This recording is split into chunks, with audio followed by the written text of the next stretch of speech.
ನೀವು ನೋಡ್ತಾ ಇದ್ದೀರಾ ನ್ಯೂಸ್ ಫಸ್ಟ್ ಸ್ಪೆಷಲ್. ನಾನು ವಿಜಯ್ ವೀರಪ್ಪ.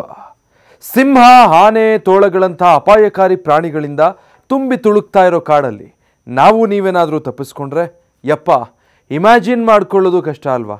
ಅದು ಕೂಡ ಒಂದಲ್ಲ ಅಂತ 5 ದಿನ ಕಾಡಲ್ಲೇ ಅಲೆದು ಪ್ರಾಣಿಗಳಿಂದ ತಪ್ಪಿಸ್ಕೊಂಡು ಹಸಿವು ನಿದ್ರೆ ನೀಗಿಸ್ಕೊಂಡು ವಾಪಸ್ ಬದುಕಿ ಬರೋದು ಸಾಧ್ಯನಾ?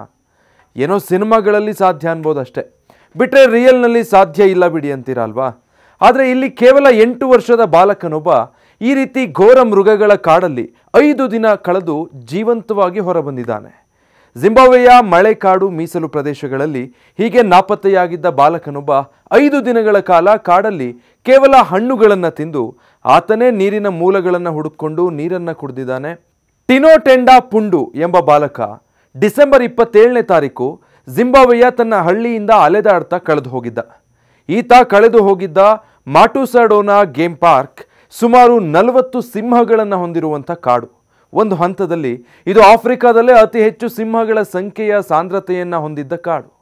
ಈ ಕಾಡಲ್ಲಿ ಆನೆ ಸೇರಿದ ಹಾಗೆ ಇನ್ನಿತರೆ ಘೋರ ಮೃಗಗಳ ಆವಾಸ ಸ್ಥಾನವಿದೆ.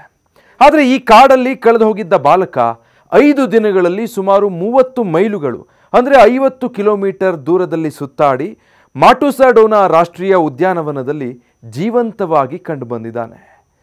ಟೆನೋಟೆಂಡಾ ನದಿಯ ದಡದಲ್ಲಿ ಕೋಲುಗಳನ್ನು ಬಳಸಿ ಹಳ್ಳ ಅಗೆದು ನೀರನ್ನು ಸೇವಿಸಿ ಬದುಕುಳಿದಿದ್ದಾನೆ. ಕಾಡಲ್ಲಿ 5 ಘೋರ ದಿನಗಳ ನಂತರ ಆತನ ಹುಡುಕಾಟದಲ್ಲಿದ್ದ ರೇಂಜರ್ಗಳ ಕಣ್ಣಿಗೆ ಬಾಲಕ ಜೀವಂತವಾಗಿ ಕಂಡಿದ್ದನ್ನು ಕಂಡು ರೇಂಜರ್ಗಳೇ ಶಾಕ್ ಆಗಿದ್ದಾರೆ. ಮಾಟುಸಾಡೋನಾ ಆಫ್ರಿಕಾ ಪಾರ್ಕ್ನಲ್ಲಿ ಗರ್ಜಿಸುವಂಥ ಸಿಂಹಗಳು, ಆನೆಗಳು ಹಾದು ಹೋಗುವಂಥ ದಾರಿಯಲ್ಲಿ ಬಾಲಕ ಯಾವ ಪ್ರಾಣಿಯ ಕಣ್ಣಿಗೂ ಬೀಳದೆ ಕಾಡಿನ ಹಣ್ಣುಗಳನ್ನು ತಿಂದು ಬದುಕುಳಿದಿದ್ದ ಪರಿ ನಿಜಕ್ಕೂ ದೇವರ ಪವಾಡವೇ ಅನ್ನಬೇಕು. ಈ ರೀತಿಯ ಮತ್ತಷ್ಟು ಮಾಹಿತಿಗಾಗಿ ನ್ಯೂಸ್ ಫಸ್ಟ್ ಡಿಜಿಟಲ್ ಪ್ಲಾಟ್ಫಾರ್ಮ್ಸ್ನ ತಪ್ಪದೇ ಸಬ್ಸ್ಕ್ರೈಬ್ ಆಗಿ.